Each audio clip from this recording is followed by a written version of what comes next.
So hello everyone, welcome to the talk series of the exhibition, the Hong Kong Jockey Cup series, The Road to the Baroque, Masterpieces from the Capodimonte Museum. I'm Venus, Assistant Curator of the International Programs and Hong Kong Museum of Arts. We had invited a total of 6 scholars and artists in the field of art history, classical music, and local art to discuss and share their insights on topics concerning Baroque art over 3 Saturdays. And this is the first day of the talk series. Exclusively sponsored by the Hong Kong Jockey Cup, the Road to the Baroque exhibition comprised of some of the most important Baroque paintings in Naples. Like Hong Kong, Naples is a vibrant port city. Its heritage and art indelibly marked by the various people that went there over the centuries. It is the second largest metropolitan city in Europe at the turn of the 17th century. In the first section, we are happy to have Dr. Angelo Lo Conte, Assistant Professor of Academy of Visual Arts of the Hong Kong Baptist University. He specialized in visual culture and social history of arts, with a focus on the period from the mid-15th century to the 18th century. He will first talk about the development of the Baroque style and its significance for the city of Naples. May I now invite Angelo to start the talk, please. All right. Thank you very much, first of all. It is a true honor and a pleasure to be here. So thank you for the invitation. Today I'm going to talk about the city of Naples and Naples in the 17th century. What I would like to do is basically to briefly introduce Naples as a city within the context of 17th century Italy. I would like to then talk a little bit about what is the Baroque style. And finally, I would like to provide a few insights on specific aspects of art practice in 17th century Naples. Now, for me, this exhibition is a little bit of a homecoming. I feel kind of personally attached to it. I was born 100 kilometers from Naples. Naples is the city where I went to university, where I started to be interested in history, in castles, in statues, and so on. It is a city where much of my way of looking at art has been formed, thanks to the beautiful collections of the local museums.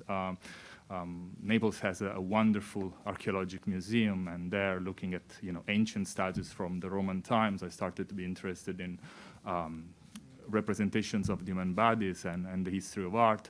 The Museo di Capodimonte has one of my favorite paintings, which is the one in the center. It's a painting that tells a story about blind people leading blind people. It is a metaphor, but it's also an artwork that is very interconnected with my current work and research interest, which is about art and disability. And also objects like the Tazza Farnese, an amazing object that has been in the collection of people in all corners of the globe, and so started to be interested in the life and the collecting history of objects. But foremost, Baroque Naples is what caught my attention. Naples is the city in which I started to look at the Baroque as a first in primary school and in secondary schools, going with, as a little child to the Duomo, the Naples Cathedral, and looking at, the Baroque ceiling, the decoration of the cupola, and or as a student, just looking at the Baroque sculptures, the Veiled Christ, this amazing architecture. This is one of the most beautiful palaces in Napoli. Is known as Palazzo Spinelli di Laurino, and actually the first time that I went there, I went to pay rent because my landlord was living there. So I had no idea about the significance of this building, but I was amazed of how beautiful it was. Anyway, so aside from all my personal notes, today I would like first to talk about Naples, and I would like to start with the painting that is kind of inaugurating the exhibition, the first that you will see when you get into the exhibition. It is a beautiful view of a city that is a port city. We can see the Vesuvius. We can see this beautiful land, the Amalfi Coast, a little bit of the island of Capri. But I would like to highlight a couple of things. First of all, Naples at that time was an Italian city, but talking about Italy is a little bit anachronistic because Italy was not a state, but it was a collection of states, each of them with its own government, its own politics, its own agenda, and so on. So Naples is the capital of the south of Italy and is controlled by the Spanish crown. Today, we will mostly look at this part of Naples, which is basically the city center. City center that, as you can see it, in those pictures that are from contemporary times, is very crowded. It's very alive. It is full of people moving around, full of smells, full of talks. It's a very engaging and powerful city in this sense. In the 17th century, Naples was very similar to what it is today. As it was said before, it's the second largest city in Europe. A large population that moves and changes quite a lot because it is a port city, like Hong Kong, and people come and go very often. It is also a city that has much of its activities dominated by commerce, and so there are those ships that are arriving in the port and bringing goods that are sold in the city and things that are produced in the city that are brought elsewhere, specifically in Spain, which is the kind of economic power that is controlling the city. And this kind of influence of Spain is something that is very visible still nowadays, but was very visible also at that time in Naples. Spanish diplomats were governing the city. A palace, beautiful palace, Palazzo Reale, the royal palace, was built starting from the 1600s in the main square of the city. And the palace was highly decorated with images. And of course, most of those images were related to achievements of the Spanish crown. So, for instance, the one that you see there on the bottom is an encounter of a very important Spanish person, Gonzalo Fernandez de Cordoba, was basically the first ambassador of the Spanish king in Naples, and he here is represented in the act of receiving the keys of the city. So, it's a very kind of symbolic thing. But art and history always so often go together. So specifically, if we look at this fresco, we see the figure of a person in there almost hidden. And if we zoom in, we realize that that person, or actually that kind of representation, is a portrait of Caravaggio, a very important artist that will spend a little bit of time in the city, have a huge impact on the artistic production of the city, and that we will mention a few times in the next 20-25 minutes. 17th century Naples is a city where a lot of things happen, and many of those are not entirely positive. In 1631, there is the eruption of the Vesuvius. So the volcano erupts, and this is extremely dangerous for the city. Initially, there is fear that the lava is going basically to destroy the city. Luckily, apparently for some sort of divine intervention, the lava stops. It is a city in which there are different factions that sometimes fight, and it is a city that, as many other parts of Italy in that period, are interested by or affected actually, not interested by the plague pandemic, and so there is destruction and death. This period has a very strong impact on the kind of soul of the city, creates a very strong link between the population of the city and the city patron saint. Naples is a very religious city and very superstitious city. San Januarius, the patron saint of the city of Napoli or Naples, I will juggle between the Italian and the English, I guess, for a while,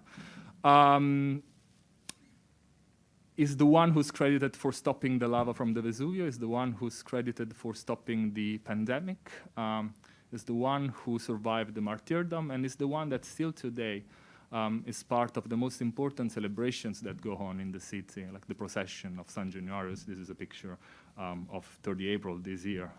Of course, the procession was blocked for a few years due to the coronavirus and the pandemic. Anyway, this new devotion for this saint brings a lot of interest in building new palaces, chapels, churches that have to be decorated with paintings. And so a lot of work for artists who are basically interested to achieve those commissions. But art making in Naples is not only related to religious paintings, to big churches, but also to different strata of society. Some pictures are sold in the street. Those are the cheapest one, basically, that everyone can afford. Others are collected by noblemen. And this picture here, from the late 17th century, is very indicative of how actually the house of a noble person in Naples would look and which kind of paintings you would find in a house. And I've tried to play a little game, so to show you which kind of stuff we might find in this type of collection. And so we see on the top part actually a total of 6 religious paintings that are illustrating episodes from the Bible and the Christian tradition. 2 of those are representing topics, Judith with the head of Holofernes, and the supper at Emmaus, that actually you can find in the paintings that are exhibited here. Of course, they are not the same paintings, but it's basically the same subject. Similarly, the other 2 that I've circled here, Little Landscape, which is actually a copy of a print by Cagliot. This is a very important, actually, print series that is talking about the miseries of war. And, you know, it was made in 1633, but it's almost contemporary to the time that we are investigating. And also little oval pictures with sometimes metaphorical figures, as the one that you see in the top by Bernardo Cavallino. And then, you know, you might find other typologies of pictures, little landscapes, or religious scenes, biblical scenes that are embedded in fantastic kind of architectural settings, as the one that I selected here there on the bottom by Domenico Gargiulo. Anyway, Naples is truly a Baroque city, and you see it when you wander around the city, entering the courtyard of a building, or just, you know, walking. This is Piazzetta Monte Oliveto. It's just completely hidden. It's on the side. You almost not notice it. And so it's very different from kind of cities, Baroque cities in Italy, in which the Baroque is much more evident, like, you know, Rome or Lecce are strongly Baroque cities. But those Baroque buildings, you get there, you know, by long boulevards. They are somehow announced in some sort of ways. Whereas in Naples, everything is kind of hidden. And so as a student, I walked this street hundreds of times. This sign was not there when I was a student. This is something that they put fairly recently. And I had no idea at the beginning that, you know, if you turn right, close to the arrow, you get into a little church. And in this little church, there is this wonderful chapel where one of the most important works of the Baroque is conserved, which is the 7 Works of Mercy by Caravaggio, painting that had a huge impact on art, visual arts in southern Italy for basically all the 17th century. So a truly Baroque city, an extremely important city, but on the other hand, perhaps the less studied and known city among the, you know, the Italian ones. And this is something that is related to a couple of things. First of all, a kind of a conflict between center and periphery. The most important book on art ever written probably was written by this person here, Vasari, and the title of the work was The Life of the Artist. It's basically the first collection of biographies of the artists, and it's a collection of the biographies of all the great artists from the Renaissance. It's basically the book that creates the myth of the artist as a genius, as, you know, we perceive it nowadays. The book was written by Vasari. Vasari was from Florence, and he basically wrote mostly about the areas that he knew the most, right? So about his hometown city in Florence, about Rome, a little bit about Venice, even though he really didn't like Venice. But that's it. So those are, if you think about it, Rome, Florence, Venice are the first 3 cities that comes to your mind with regard to Italian art. And then other local histories of art started to be created, Milan, Genoa, Bologna. But we really have to wait 150 years, almost 200 years actually, to have the first history of Neapolitan art. It was written by this person here, Bernardo de Dominicis. He writes the life of the excellent painters, architects, and sculptors from Naples.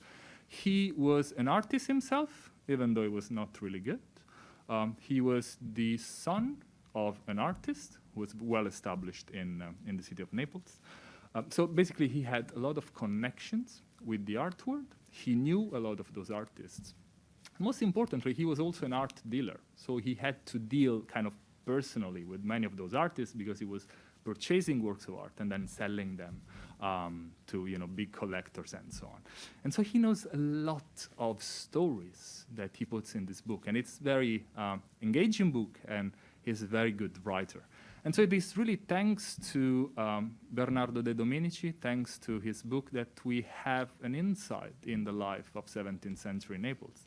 So we can look at works like those that are exhibited here in Hong Kong and think about them not only with regard to their artistry, kind of mythological ability, or the ability of telling mythological story by Luca Giordano, the use of chiaroscuro by Preti, but we have much more information. So Bernardo de Dominicis tells us that Luca was known in Naples as Luca fa presto, which means Luca paints very quickly. And this is something that not only tells us about the fact that it was a fast painter, he was producing a lot, not only in Naples, but then in Venice and then in Spain.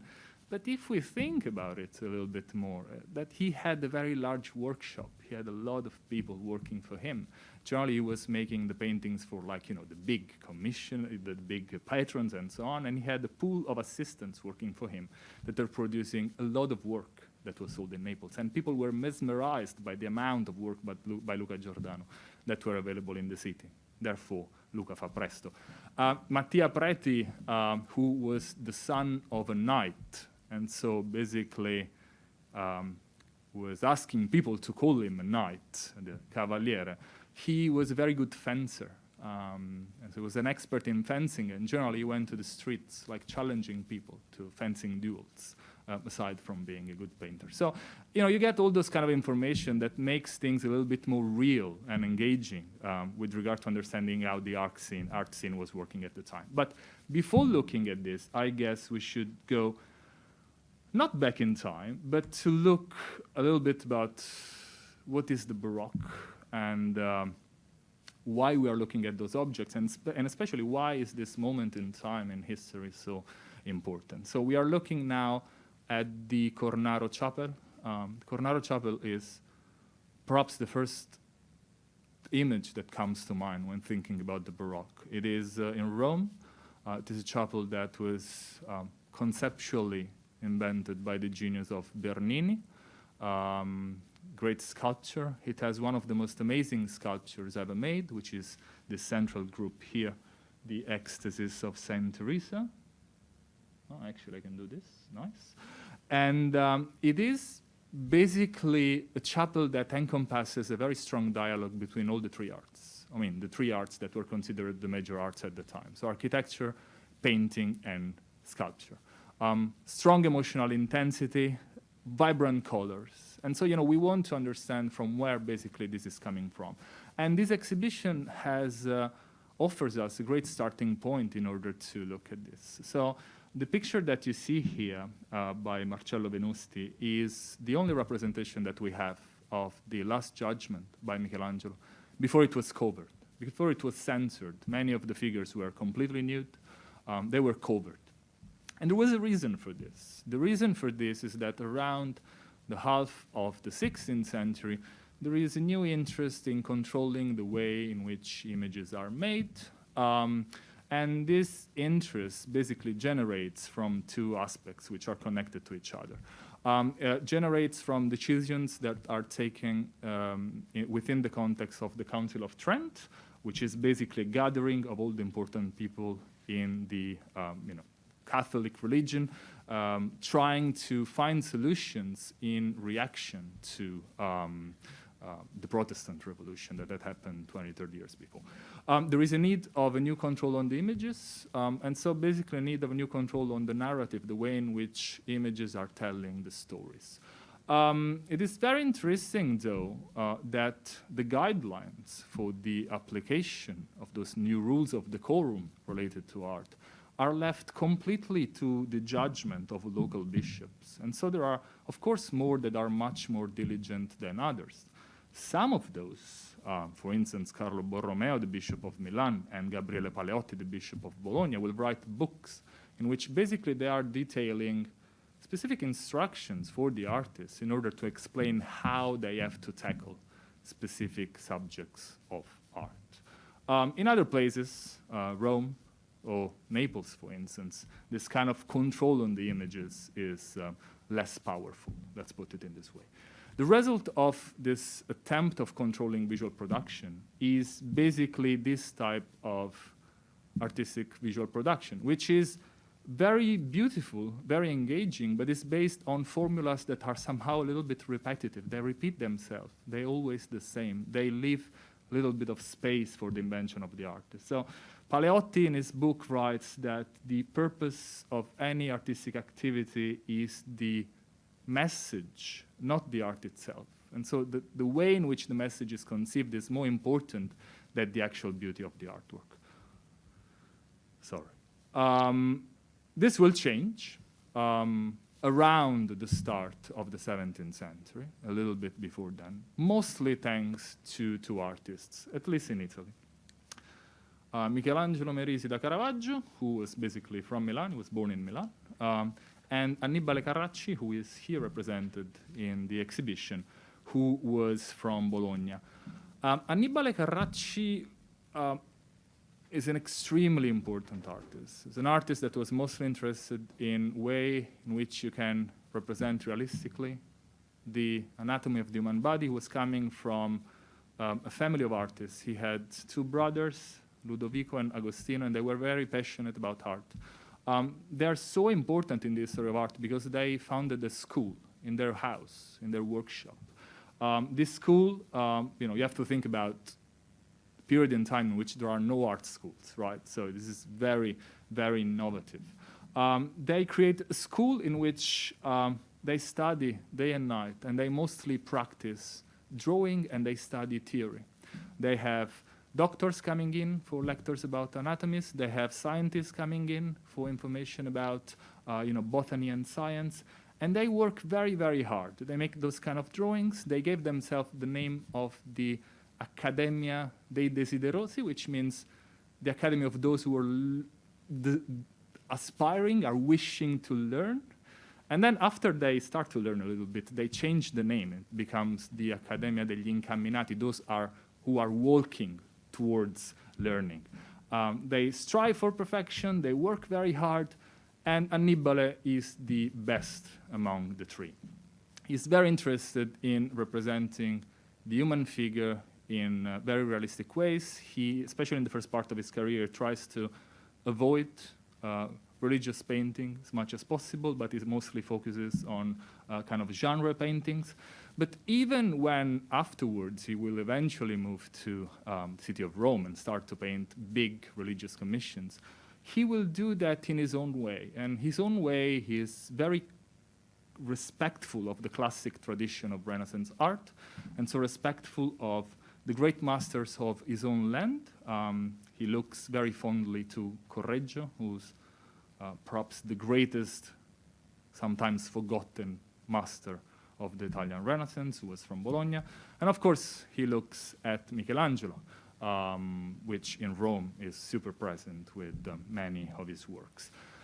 Why am I talking so much about Annibale Carracci? Because he's here, but also because many people, many artists that attended his school eventually became very famous, and many of those arrived in Naples, and some of those are represented in the exhibition. So Guido Reni, for instance, was perhaps the most skilled pupil of Annibale Carracci. He worked for a long time in Rome. Then he was invited to Naples, but he spent just a couple of weeks there. He had to flee because he started to receive death threats for the local painting community. They didn't want him there, and so he just decided to go. I'm leaving. Giovanni Lanfranco, Domenichino also are pupils of Annibale Carracci, and they will basically paint the cupola of Naples Cathedral, which is the most important building in the city. The second soul of this Baroque transformation is Caravaggio. Caravaggio is an artist that has a much more direct influence on Naples, and there are several reasons for that. And his innovation is mostly related with realism and the way in which he was able to tackle the problem of associating light and shadows, what is known as chiaroscuro. And so basically he finds new way to telling stories, which are very intuitive, I guess. So he creates a stage, which is almost a theater. He puts on a spotlight, like nowadays you do in a theater, you know, on the main actor, just to illuminate that. And then he creates a setting of gestures that basically are meant to guide the eye of the spectator and somehow to explain the story. How do you have to follow those gestures? Just follow the light. And so if you follow the light, you look at a lot of people that are indicating things. All the gazes are finally directed to this person here who's counting money. He's the subject of the painting. He will have to change life and stop counting money and become a religious person. But you know, you're basically guided by the figures to understand the story, even if you really don't know it. The most beautiful character for me is this one, who is really not understanding. It's like it's me or the other person. Anyway, and there is very strong realism in the way in which Caravaggio is representing his works. This is, of course, something that he did not invent. This was part of his own pictorial tradition in Lombardy. Artists before him, Saboldo, for instance, had already experimented very hard with light and shadows, but also with the kind of paintings which was much more crude and realistic than the one of his contemporaries. And also things like this, those are devotional settings created in little churches up on a mountain in Lombardy. And as a young boy, Caravaggio would have certainly gone there, you know, to pray and to see. And those are basically all wooden sculptures. It's a display of the crucifixion of Christ, and it's very realistic. Again, it's very crude. And those are kind of the references that Caravaggio took. He traveled a lot, spent much of his time in Rome, but then he had to leave the city, and he went to Naples, and then to Sicily, and then to Malta, and then he came back to Naples, and then he died. But he had a very strong influence on the city of Naples because he made works there. So we come back to the 7 works of mercy, to this work that is hidden and that I was looking for 1 year before understanding where it was. It's work that is made in 1607, and that it has an impact on local art which is sudden and very evident. So 1 year after, Giovan Vincenzo Forlì was not a great painter. In the same little chapel, paints a canvas that already creates some sort of resemblance with what Caravaggio did. And if we move forward in time, all the main protagonists of Naples, of painting in Naples, Giovanni Battista Caracciolo, this figure here is exactly copied by the figure here, by Caravaggio. And of course, Luca Giordano, a little bit later on, are strongly influenced by Caravaggio. Mattia Preti, again, it's this very strong interest in this treatment of light and shadow. Artemisia Gentileschi, who was the daughter of Orazio Gentileschi, who was one of Caravaggio's best friends, and so they know each other very personally, and they had a very great inspiration from his work. And of course, Giuseppe De Rivera, who is perhaps the most important artist working in Naples at this time. Ribera was actually coming from Spain. He had spent a little bit of time in the city of Rome. He never met Caravaggio there, but he arrived in Naples with the very precise idea of what to do. He married within the painting community in Naples with the daughter of Giovanni Bernardo Azzolino, who was a good artist in the city. This is very important because basically allowed him to enter very peacefully within the community of painters in Naples, which was very litigious. I told you about Guido Reni and the death threats. And he's Spanish, so he starts to receive a lot of very good commissions from the Spanish diplomats in the city of Naples.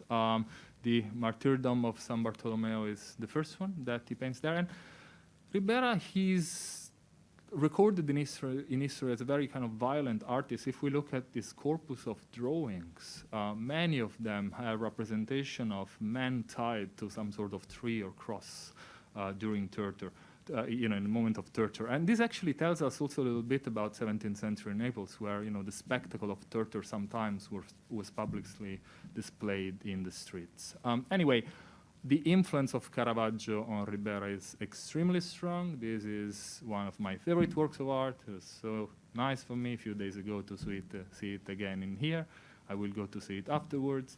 Apollon Marcia, it is a story that has long tradition. Marcia challenges Apollo, the god Apollo, to a contest of music. He actually does pretty well, but he's tricked and he eventually loses, and he pays a horrible price for losing this battle. This is a story that tells us about not challenging the gods, basically. But this kind of Caravaggesque use of color is very, very strong. I like this very much, those frightened figures in the background. And on the other hand, Apollo is very calm while doing such awful things. But there is not only Caravaggio, right? I told you about Tazzolino, the father-in-law, and if you look at the expression and the face, this has a lot of commonalities with the kind of sculpture that Ribera's father-in-law was making. Of course, he was not only painter of violent scenes. This is one of the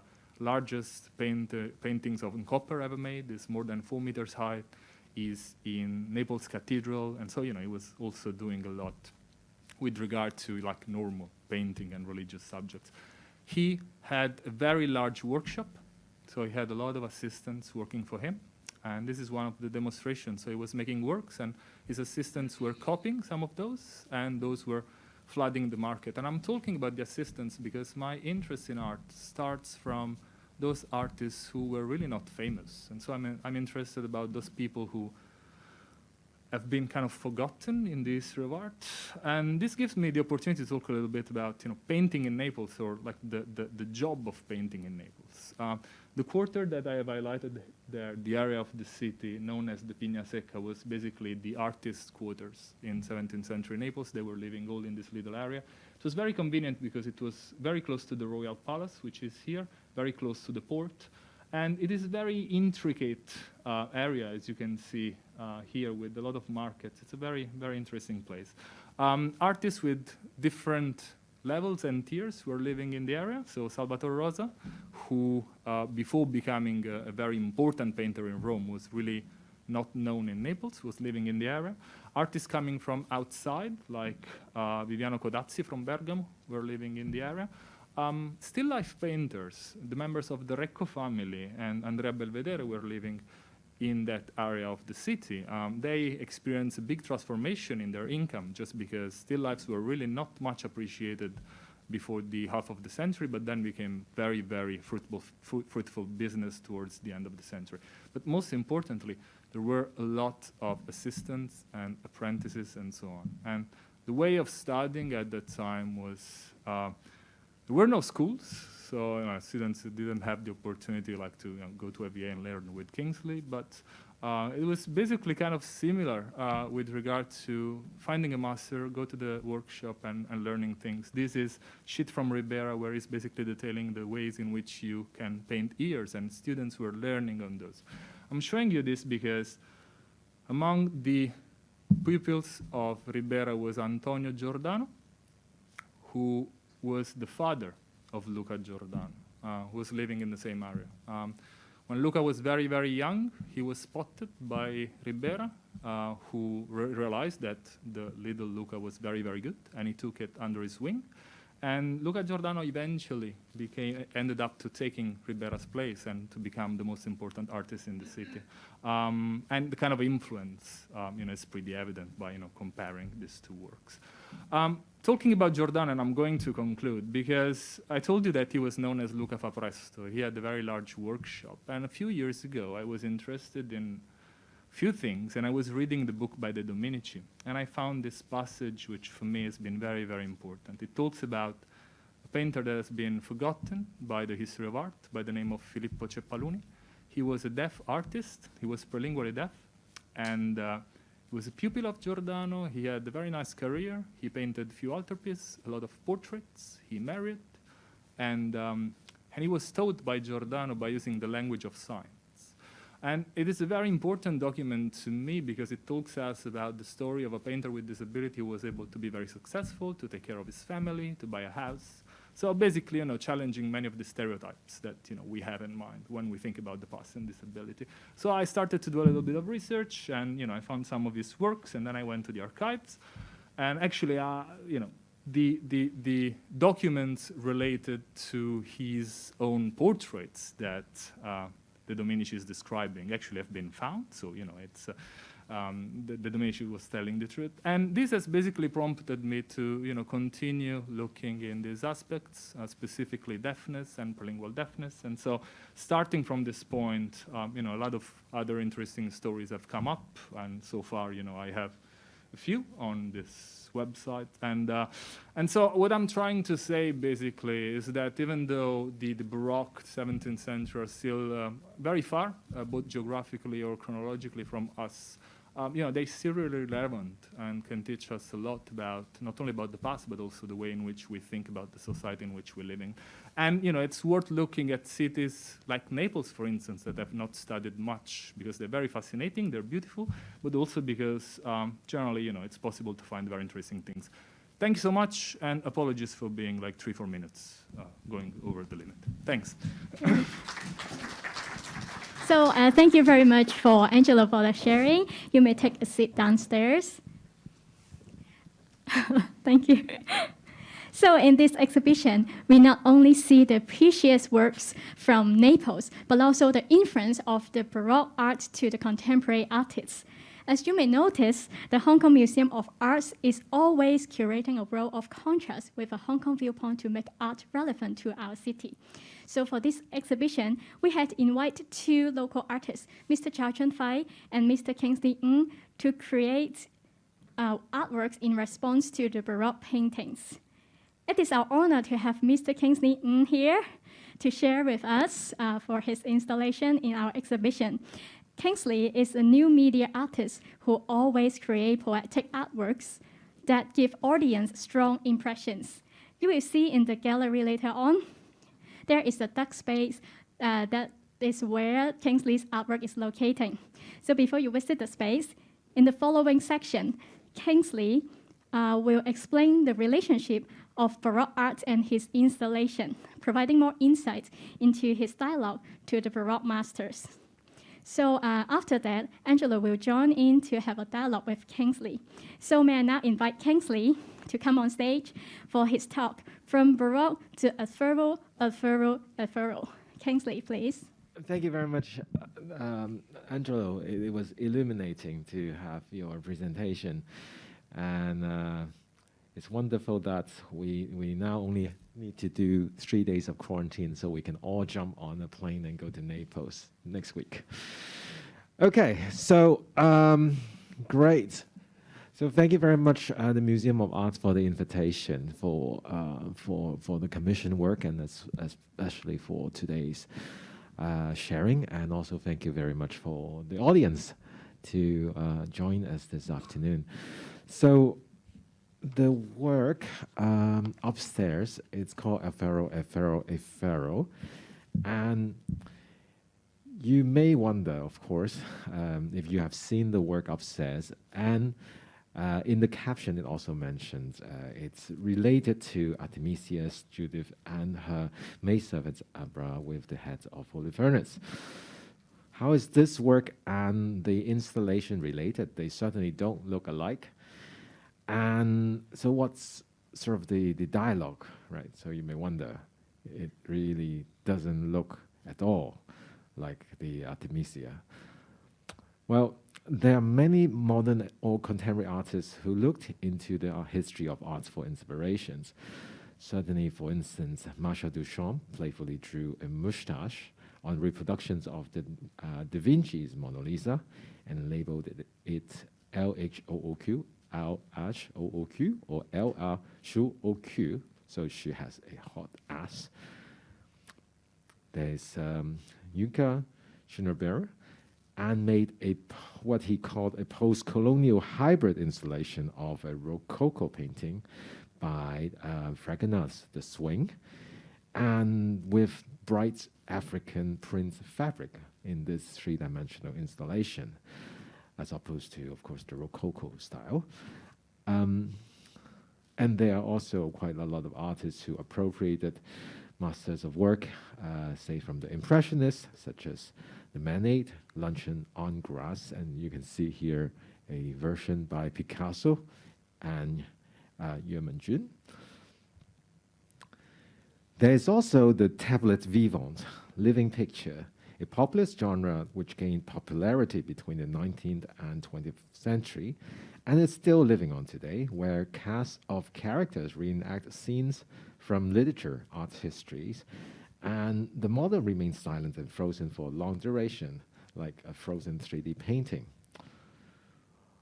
Also, there are artists like Mori Mira, where works are almost exclusively with the idea of appropriation, and appropriating a wide range of works from Sidney Sherman's appropriation to even you can see he appropriated the Van Gogh sunflower, putting his face as flowers of the on the vase as well. So you have seen all these works, which has great resemblance between the visual representations, but there are also other pairings of work, which goes across time and beyond visual resemblance. And such pairings address shared concepts and values that transcends time. And one of the remarkable exhibitions is called The Shape of Time, a recent exhibition at the Kunsthistorisches Museum in Vienna. And it is a tribute to George Kublers' book of the same title, and to suggest a view of art history as a reservoir of ideas drawn from repeated over time. So in this exhibition, it has quite a number of really remarkable pairings. And I've just selected a few just to share, and it's some of my favorite as well. And also somewhat related to, I think, the dialogue that I'm talking about here. One of the pairings in this exhibition is with a Rembrandt's, a self-portrait, of course, also from the Baroque period, of course, not the southern regions of Europe, of course, and with a Mark Rothko of the mid-20th century, and to illustrate the power of light as a vehicle to express a swift of emotions from hope to despair. There are also other pairings, which is with classical paintings and contemporary arts. For instance, here is Jan Breuer's The Elder, large bouquets of flowers, also of the Baroque period, and with contemporary artist Steve McQueen's Running Thunder. And here you can see it's a video installation of a racehorse, graceful last few minutes of his life. And the juxtaposition here suggests the impermanence of existence. And this one, I think, is also a very beautiful pairing. And here we have Italian Renaissance sculptor Lombardo's young couple, and it's paired with a more conceptual work by Philippe Paluni's Untitled Perfect Lover. So in this contemporary work, Torres' work is consists of two identical synchronized clocks, and they will eventually fall out of sync.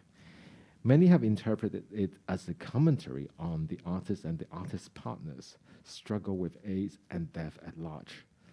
The work was made the year when the artist's partner passed away with AIDS, and the artist subsequently died 5 years later at the age of 38. So both works, although set across hundreds of years apart, are utterly different in forms and materials, but they display the longing and shared human conditions that transcends time and geographical boundaries. So as you can see, a lot of these works, they don't necessarily look alike, but they share a lot of commonality. And in fact, a lot of museums, such as the Tate Modern, also has attempted to arrange a lot of its collections not by historical periods, but by themes. So themes such as suffering, compassion, fear, love, and knowledge. And the juxtapositions of works across time and space provide a much richer dimensions for reading and visiting experience that is more open and more personal. So the Baroque style, well, according to some art historians, it's a populist aesthetic which church and grand architecture, painting, sculpture, theater were designed on a monumental scale to elicit mass experiences of feelings. So one could say it's almost like, if we think of an equivalent, like a team lab experience today with its mass appeal and spectacular effects. And so the Baroque style has, I think also Angelo pointed out, a good number of characteristics. So there is this high drama by light and shadow, the intense emotion up close to the facial expression, dynamic of movement, high action, the warping of folding of space and time, and overall there is this rebellious spirit. So it has created a distinctive style across the 7th century Europe, while different variations across regions, religious and political power. But at the same time, in the last century, several European thinkers began to also explore the Baroque beyond traditional association of the 17th century, but rather around a philosophical and aesthetic implications. There are also more contemporary scholars like Calabres, also attempts to clone the new Baroque with much more open definitions of this new Baroque with an appetite for virtuosity, frantic rhythms, instability, polydimensionality, and change, and variety of literary, philosophical, artistic, musical, and architectural forms. Other scholars, like Timothy Murray, surveys artists and filmmakers working with digital or emerging media around the turn of the century, and in a dialogue with historical Baroque style and motifs, or those who have literally restaged iconic 17th century paintings and plays and texts. So in his survey, he looked into works, for instance, by Bill Viola, and here you can see his famous Crossing, and Mona Hartun, Light Sentence, a number of works by Nam June Paik. This one you can see even in the title, it's called Baroque Laser, and a number of exceptional films by Jean-Luc Godard, Peter Greenaway, and Chris Marker. Serge Watson and other scholars also further extend here Merleau-Ponty's phenomenology with the Baroque, particularly interest in the experiential aspects of the neo-Baroque style.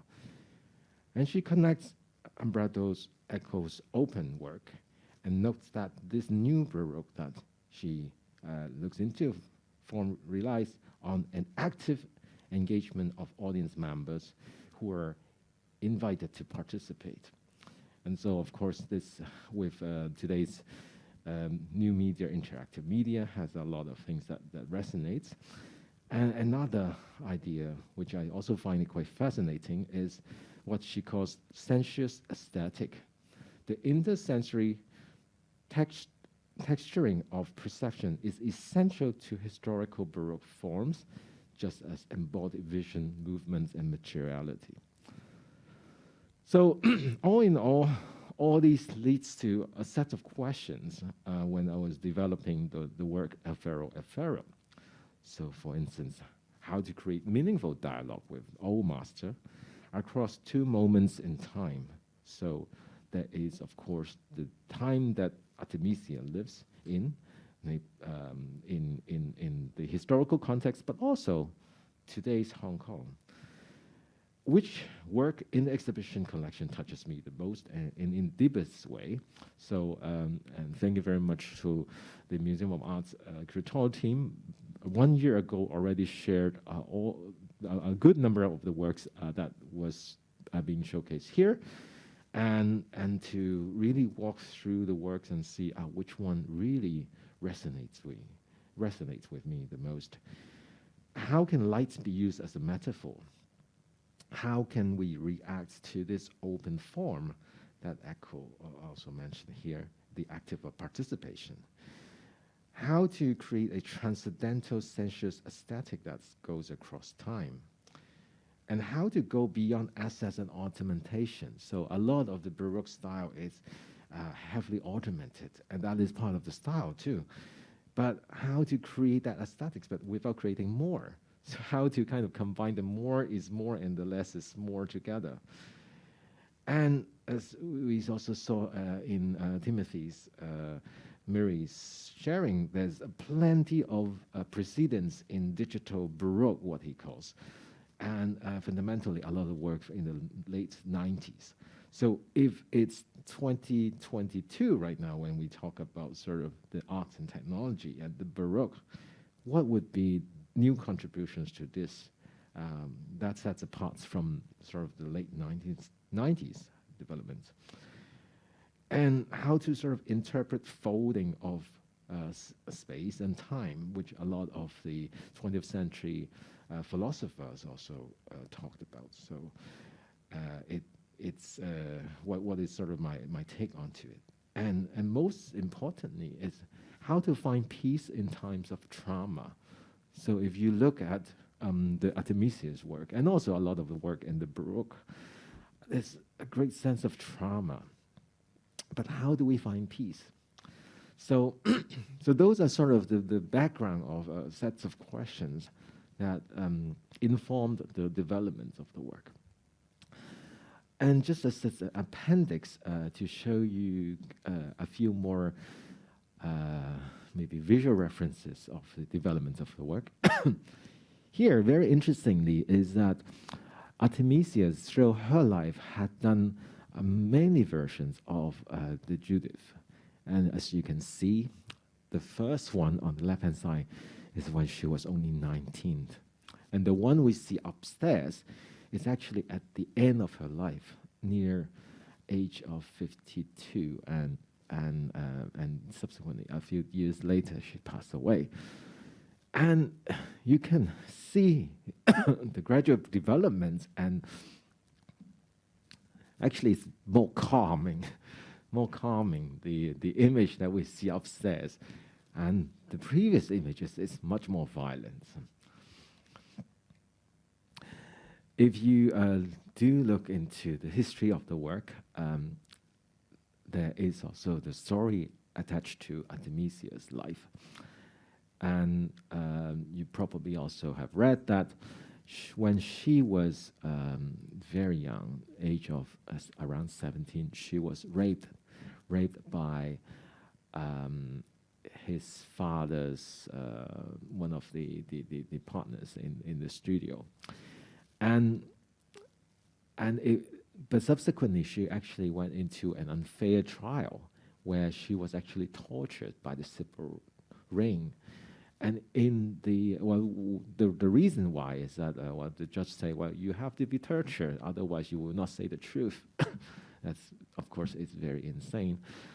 And this also is an inspiration to the title. In the trial, she says, El Pharaoh, El Pharaoh, El Pharaoh. It's true, it's true, it's true. And one of the other statements in the trial is that this is toward the rapist. Like, this is the rain that you give me, and these are your promises, referring to the Sibyl torture rain. So it's a tremendously violent story behind the seemingly calming work upstairs. Also, to sort of juxtapose with this trauma, I find it very fascinating to look at the facial expressions of Judith in Artemisia's work. So here's a comparison of Caravaggio's Judith and Artemisia. And look at the facial expression there, like that sense of determination and calmness, and it's like a glowing light. And of course there is also this curvature kind of lines that some people say is a reference to Artemisia's name, which elicits to the crescent moon. But more importantly is you just look at the facial expressions and the pairs of eyes and how different it is to, say, the Caravaggio's Judith.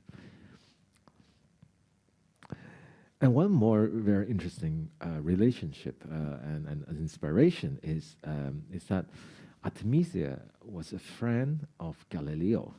So, of course, in histories, both of the two figures represents a lot, and there's also historical studies of where actually Artemisia may actually understand Galileo's concept of the parabola far earlier than the work was published, like 20 years before the work was published. And this is, the art historian looks into this here. So you can see on the left-hand side, Artemisius, the head of Holofernes, and the blood coming out. The curvature, it's from some scientific studies, it's exactly like the theories noted in Galileo's writing. And you can see in Caravaggio, the blood just shoots out, right? So it's very interesting to understand also the two really important figures of the Baroque period, one representing the science, one representing the arts, how they crisscross in histories. And so the work upstairs is a sort of tribute, not only to Artemisia, but also to Galileo's spirits as well. So yeah, that is sort of the last slide I have. So Artemisia died around 1654 when a plague swept through Naples, killing half of the population. And she was forgotten in art histories until the 20th century. So I thought that was also a very remarkable thing, and to sort of pay tribute to through this exhibition.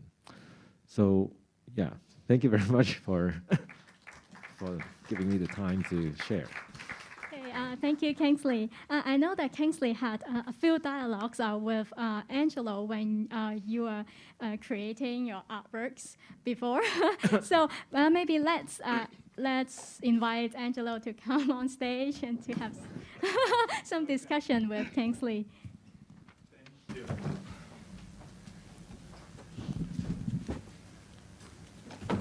All right, Kingsley. Thank you. I'll ask the first question, okay. if you allow me. Sure. All right. I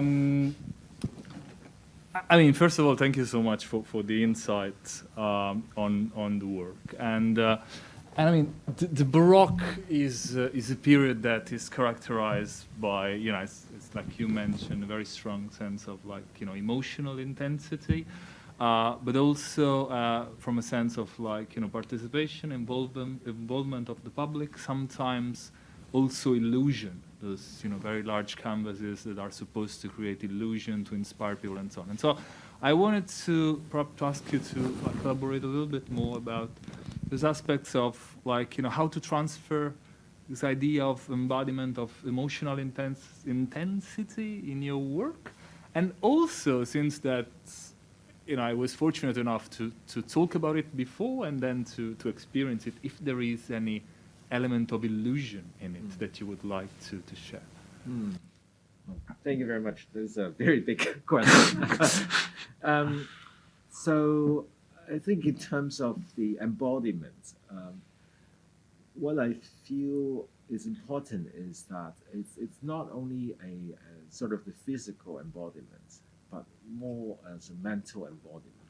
So how much space the work gives the audience to really have their own ways of diving in, and the work being sort of a reflective space. And it's very important. So it's not so much about you are just immersed physically in the work itself, but how it creates space for the audience to be able to have a reflective moment. So the work, as you can see, it's very abstract. But say just a small candle light for everyone's own experience can be very different. And so I do very much encourage to leave that space quite open. So there is, of course, we do want to have. So yeah, that's right. I think yeah, it's not so much about the physical embodiment, but it's more the abstraction. I was hoping to give a little bit more space for the audience to be able to really be reflective in the yeah, as part of the experience. Okay, and I have another one actually with regard to this connection that you were mentioning, Artemisia, Gentileschi, and Galileo.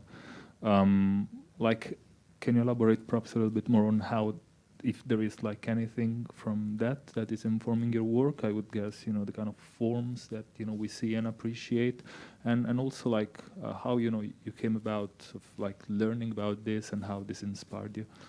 Yeah, so again, I do take the painting as an inspiration. Not necessarily the work has to be like about this Artemisia painting, but certainly there is a few motifs that informed the development of the work. One is this the ring, the symbol of the ring, and if I am to find one sort of episode, mental episode of Artemisia's legend, and I think that the trial and what happened in the trial has transcendental sort of legacy to a lot of the work there. So if I was to boil down to just one symbol, and I thought that repetitions of the ring could be a motif. And also I think, as I was saying this, the sort of the blood jetting out with the slaying, that mental image is very strong. And I was thinking how can you just live with that image and create something that is very calm? And that contrast, I thought, is very remarkable. As I was explaining, I was fascinated by, in particular, this painting of the facial expressions of Judith. Like, it looks undisturbed and with such calm determination, but it's such trauma that she has to go to Holy Furnace camp and subsequently save her country or city. Yeah. So yeah, I think those are some of the things that I was thinking of when. Yeah.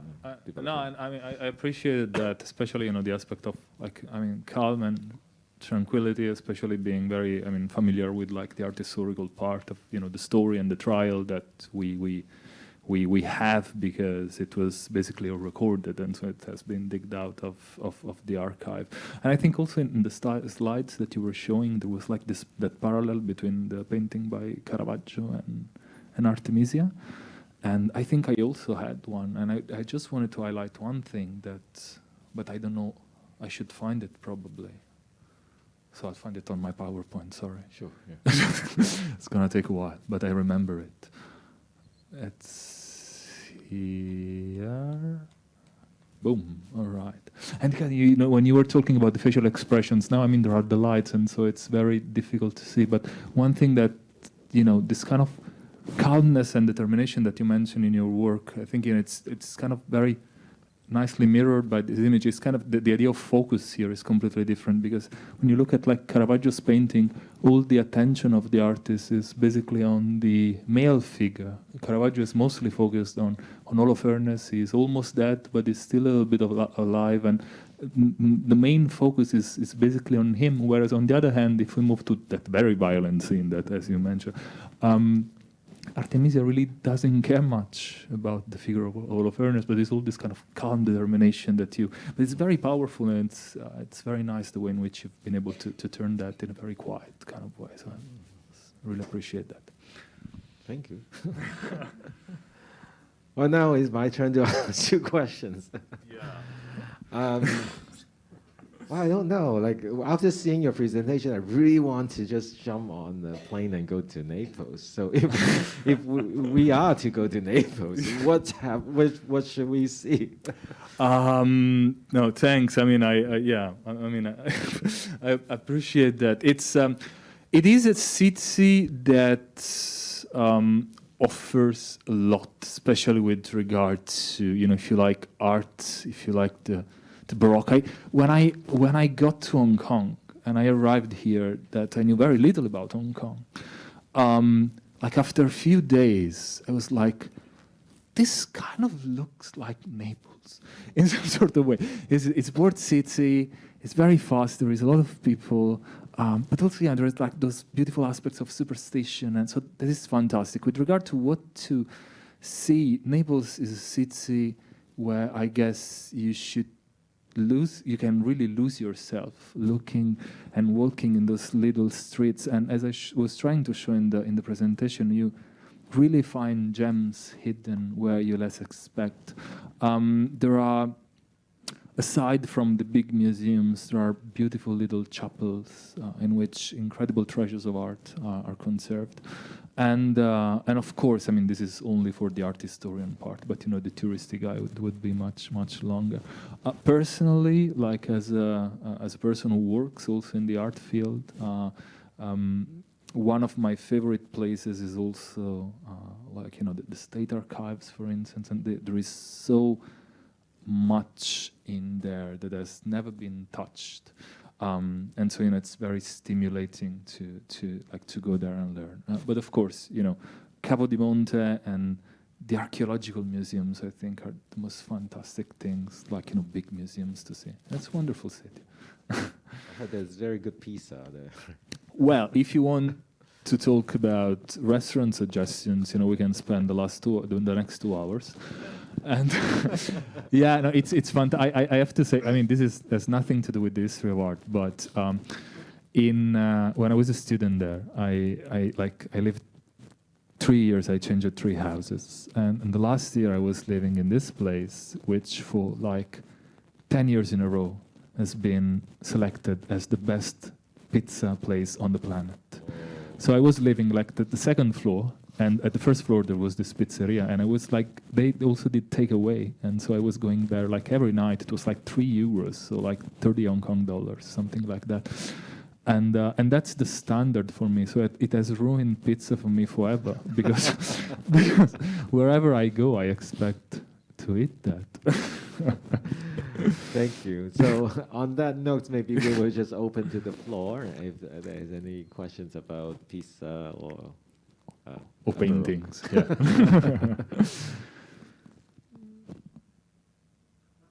Yes, Amy.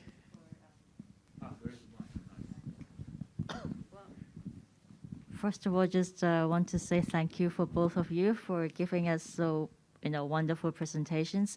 And I do have a question for Angelo.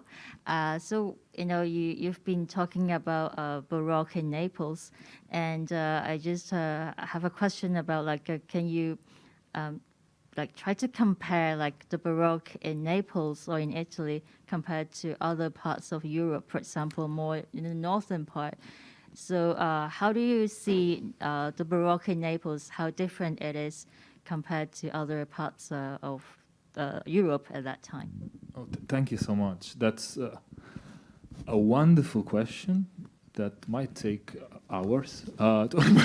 No, it's The Baroque, from like an art historical standpoint, has often been seen wrongly as mostly as an Italian phenomenon, and this is something that has changed very radically, especially in the last 30-40 years. The development of the Baroque in Europe follows, of course, different timelines. With regard to what was happening, for instance, in Central Northern Europe, if you want to mention like the Flanders, for instance, and the Netherlands, there is of course some influence that is coming from those Italian developments that I mentioned. Think, for instance, about all those Dutch and Flemish artists who went to Italy, saw Caravaggio, and started to imitate his style. The Utrecht School, for instance, it's one of those. But really, this kind of influence between Southern Europe and Central Europe is kind of mutual. And so there are like Flemish artists, Rubens, among all of them. He, as a young painter, he comes to Italy, he starts to, he wants to learn about art, but also start to practice art. And the way in which he's using color in cities like Genoa and then in Rome has a huge impact on the development of the Italian Baroque. So it's kind of a dialogue in this regard. The art in Central Europe is much less focused on representation of the religious subjects, but more on scenes that are related to daily life. But this is not only like just mere representation of daily life. Sometimes those are images embedded with specific critiques of the society or aspects of the societies that they have to change.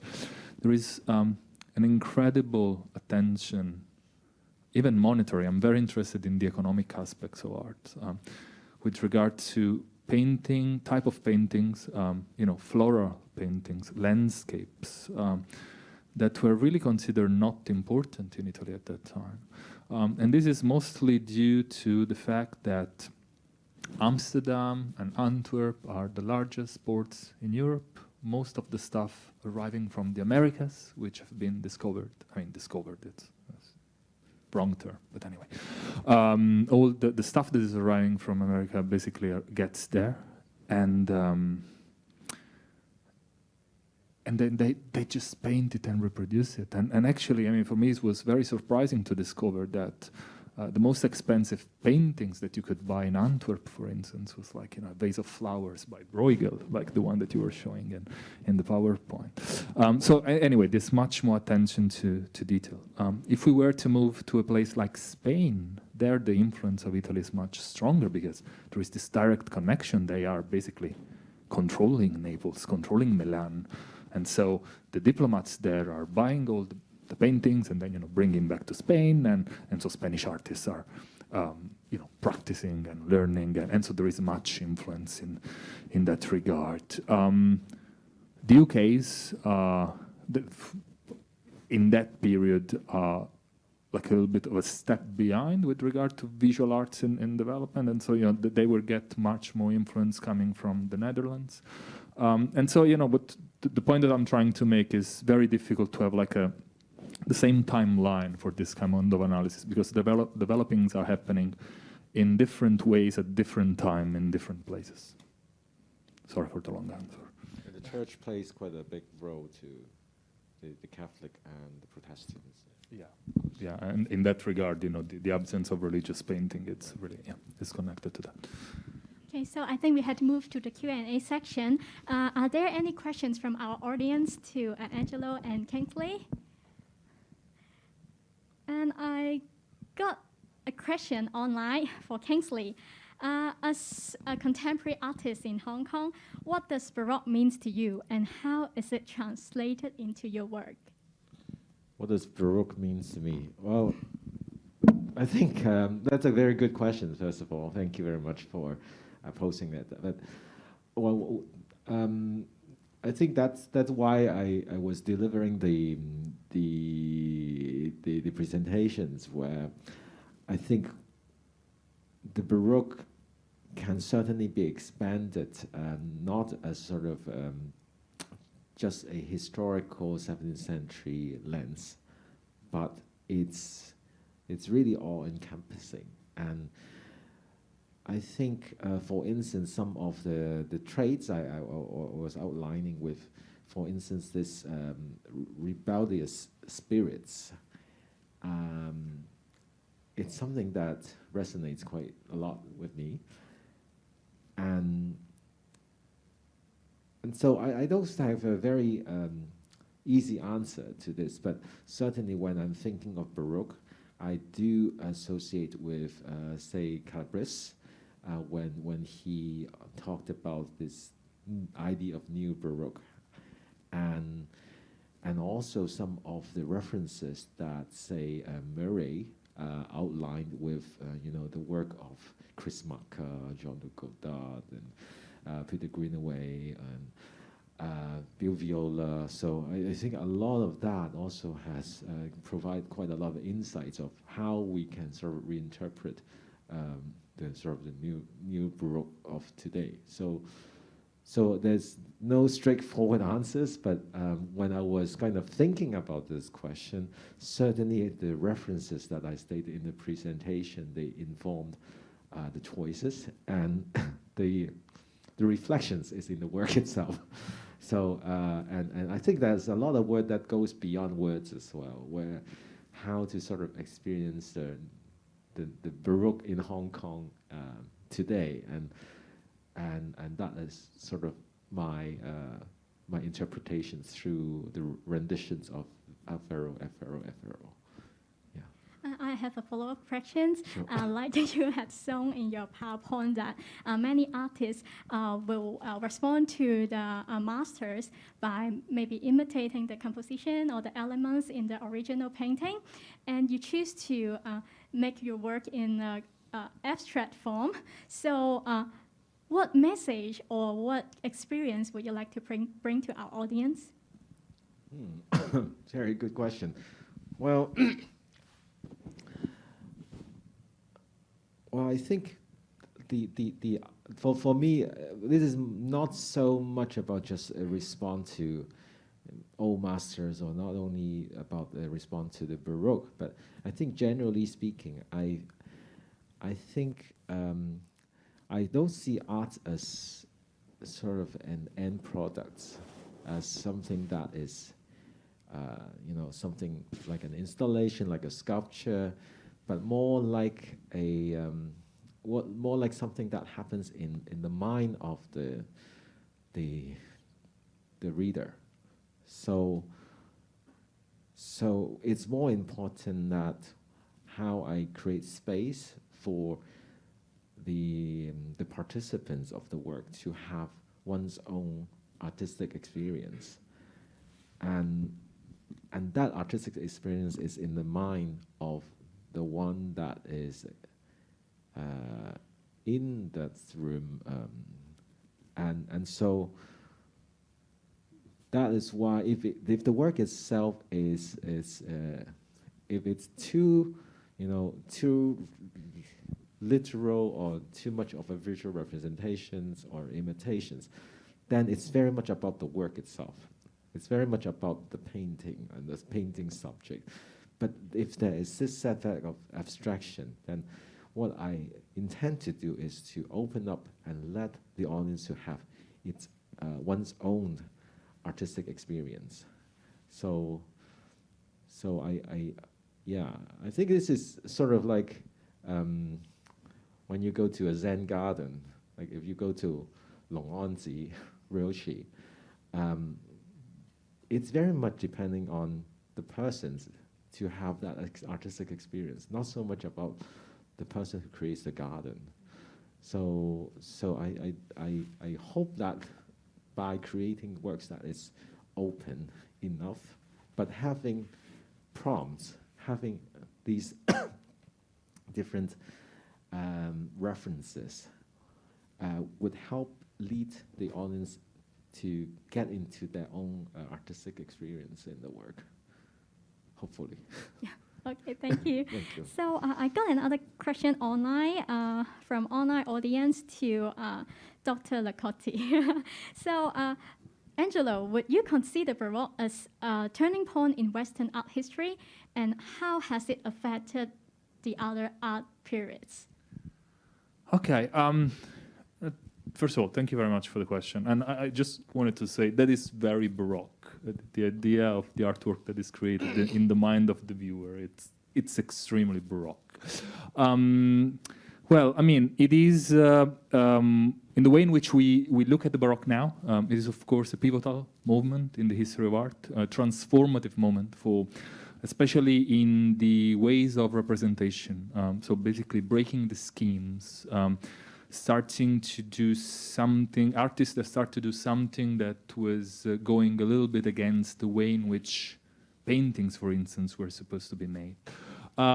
So if we look, with contemporary arts, we look at the Baroque as a kind of a moment of explosion. It's like a supernova exploding and impacting basically everything that happens after.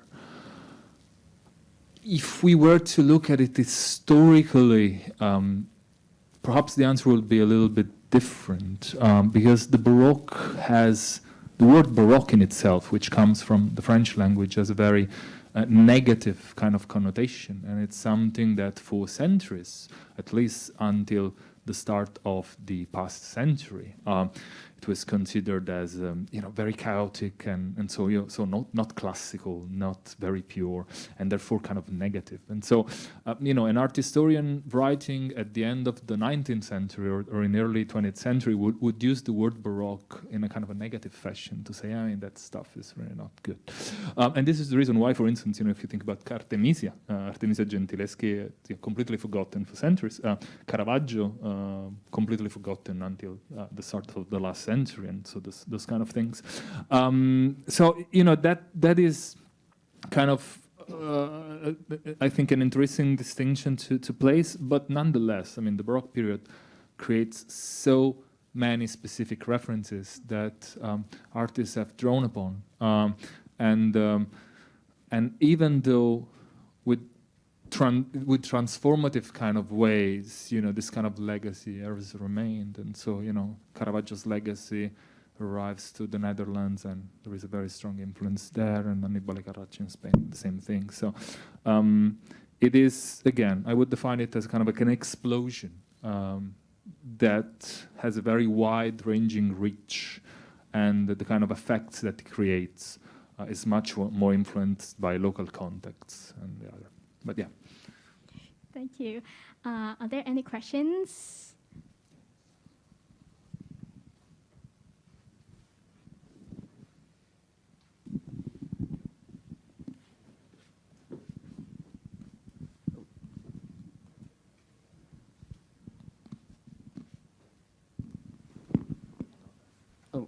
Go first. Oh, okay. Thank you. This question is for Dr. Lo Conte.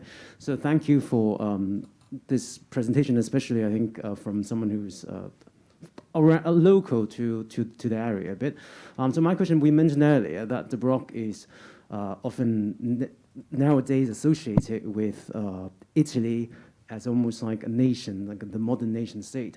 And clearly, Naples was, at this time in history, was part of the Spanish Empire.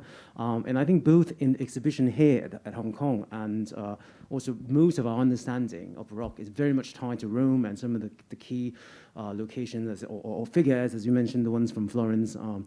And so I think just my question in general would be if you could share with us the impact of the Spanish court on the commission in Naples that are clearly, in a way, perhaps reductive, but clearly very Spanish for us to see that. I mean, your presentation mentions Rivera as a figure, and I think that that's a key one definitely.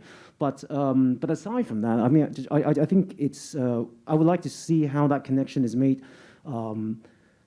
Perhaps a shift away from that kind of Roman connection to something that is very clearly, if you understand what I'm trying to get at, to the Spanish developments, which we have some key figures for us in that are very innovative, but my understanding of the Spanish court commissions are, for the most part, quite conservative. So I wonder if there was that kind of condition in Naples. No, I mean, I really appreciate the question. And I mean, I grew up near Naples, and I spent most of my academic life working on Milan, which are the two cities controlled by the Spanish Empire. So, all right. We have to take into consideration always the fact that there are different tiers of commissions and different artists that work at different levels. Now, the commissions from the Spanish government, which were generally diplomats that were living in the city, and this happens basically at the same time, both in Naples and in Milan. They purchase a little bit more in Naples, just because there is more variety, but happens in both cities, is basically commissions that are coming out of a very simple instruction. Paintings are generally purchased for personal collections of those Spanish diplomats in Spain or as gifts for the king. That's the reason why many of those are at the Prado Museum, right, or at the Buen Retiro. And the kind of idea behind is just you get there, find the best artists, the best paintings that are in the city, buy as much as you can, and bring back to Spain. Most of those kind of commissions are very conservative with regard to the topic. So are mostly religious paintings or, martyrdoms. If we look at like these scenes, much of the space in the house of the nobleman is taken up by religious paintings. If we think about, Rivera and his first commissions in Naples, is all martyrdoms and so on, before he starts with the series of dedicated to mythology and Apollon Marcia. So basically, this is the kind of thinking, I guess, behind the collective activity of the Spanish. The religious topic is, of course, connected with, the Spanish Empire is very Catholic and so on. But they were also looking for innovation, innovative artists that could bring something new to Spain and have an impact there. And it's not a coincidence that before this period, they were mostly collecting, Titian, for instance, and the Venetian school.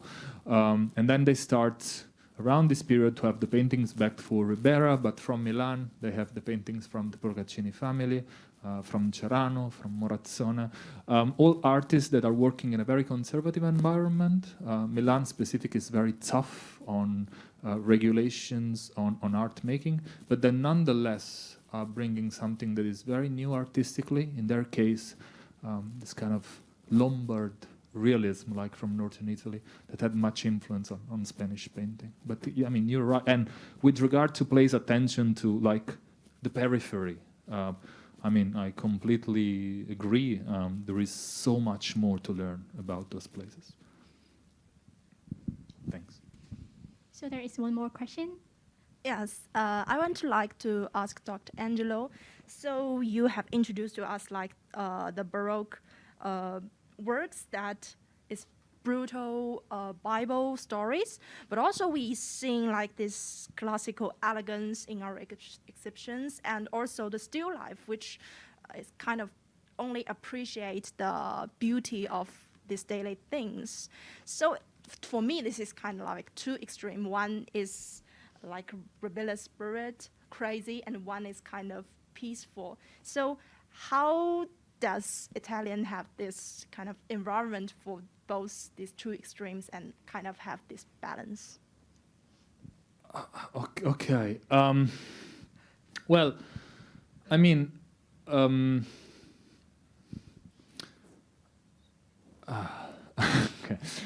It's a wonderful question. I was just thinking about how to. Especially in Italy, so I'm talking about specifically an Italian phenomenon. Up to right before the Baroque, there was a specific kind of pyramid or importance that was associated to genres of paintings. Okay, and so the closer they were to the presentation of the human body or to God, the more important they were. So we have religious painting, history painting, and then we scroll down, landscapes and still life, basically almost at the bottom, because they have no apparent relation with those things.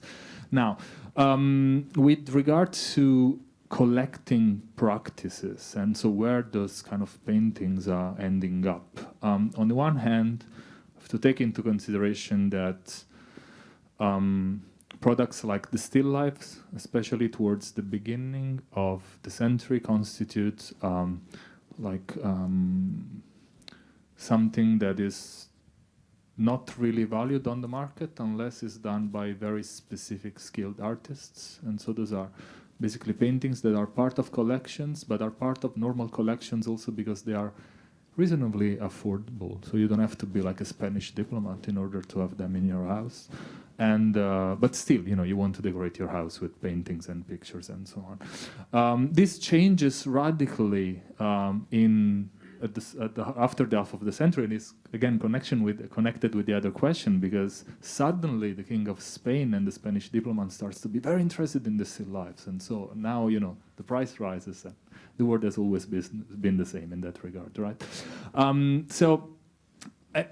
And on the other hand, this kind of Baroque altarpieces, paintings full of like emotional intensity, and they are part of a different type, basically, of artistic production. So, I think it is kind of a mistake to think at the Baroque, but as art making in general, as something that is kind of somehow unified. But we're talking about something that is very different and very heterogeneous.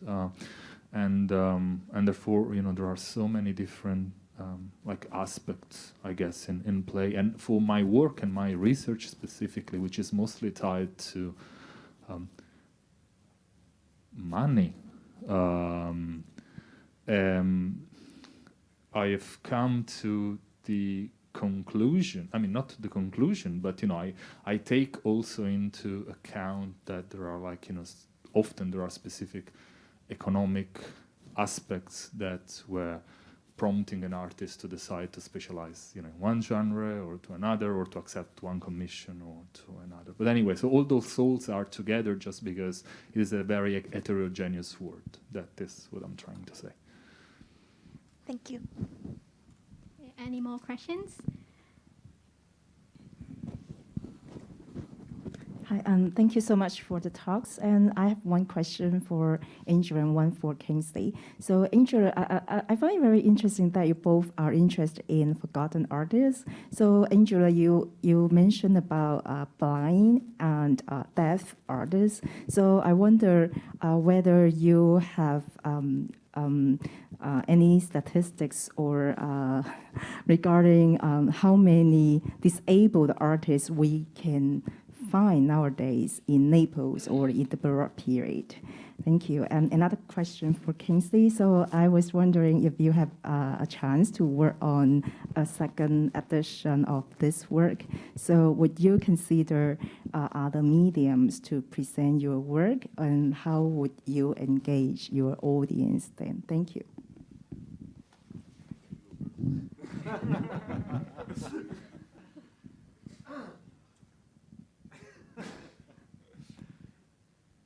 So second addition to the same painting, or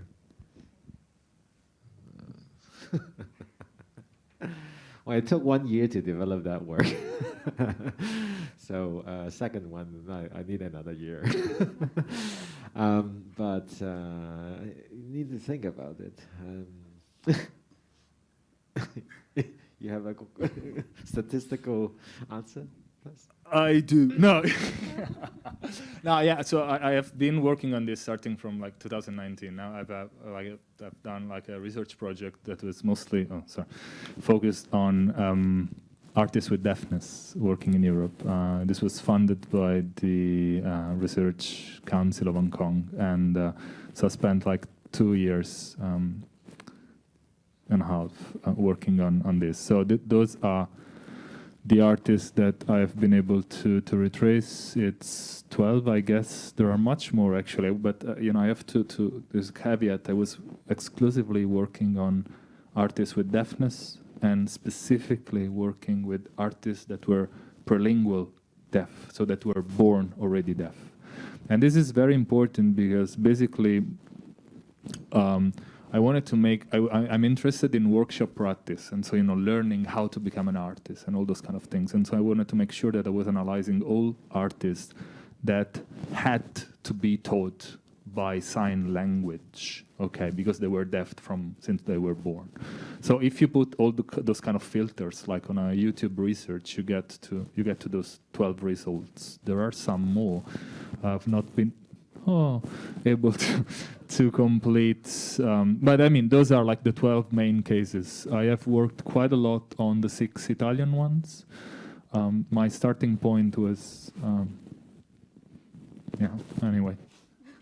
This guy here, Luca Riva, and I found a testament in Milan. He was deaf, right? And he was also mute. And when he died very young, and he had to make a final will. And in order to make a will, he made a set of drawings in order to explain who was getting his inheritance. And that has been the start of my research. So statistically, at least 12 perlingually. If we take into consideration people that have become deaf during their life, the number rises quite a lot.